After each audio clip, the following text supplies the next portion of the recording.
ጠብቁት የነበረውን እንግዲህ 3 ጨዋታዎች እና በጣም ብዙ ኦዶች የሚይዙ ጨዋታዎች ይዤላችሁ መጥቻለሁ። ለማስታወስ ያህል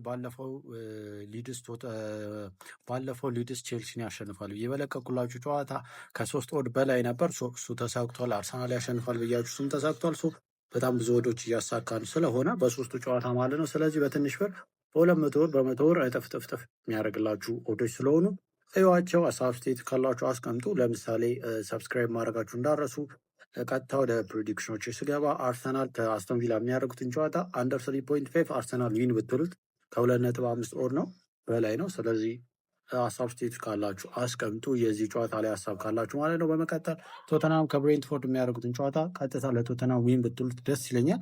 እሱ ሪስክ ከመሰላችሁ ከኦቨር 1.5 ደብል ቻንስ ጋር አጫውቱት። በጣም ብዙ ኦድ ነው እንደዛም። ወደ ቀጣይ ወደ መጨረሻው ፕሪዲክሽን ከመሄዴ በፊት ሰብስክራይብ እና ፎሎ ማድረጋችሁን እንዳረሱ። የመጨረሻው ጨዋታ ቢኖር እንግዲህ ማንቸስተር ሲቲ ከሰንደርላንድ የሚያደርጉት ጨዋታ ነው። ይህን ጨዋታ እንግዲህ ሰንደርላንድ 1 ጎል ያገባል ብትሉት 1.8 ነው ኦዱ። ፖስቲንግ ስኮር ብትሉት ደግሞ 1.9 ምናምን 2 ኦድ በሉት። በጣም ብዙ ኦዶች ናቸው። ከ11 ኦድ በላይ ነው። በትንሽ ብር ሂዱትና ደህና ብር ታገኙበታላችሁ። ሀሳብ ስቴቶቻችሁን አስቀምጡ። ሰብስክራይብ ማድረጋችሁ እንዳረሱ።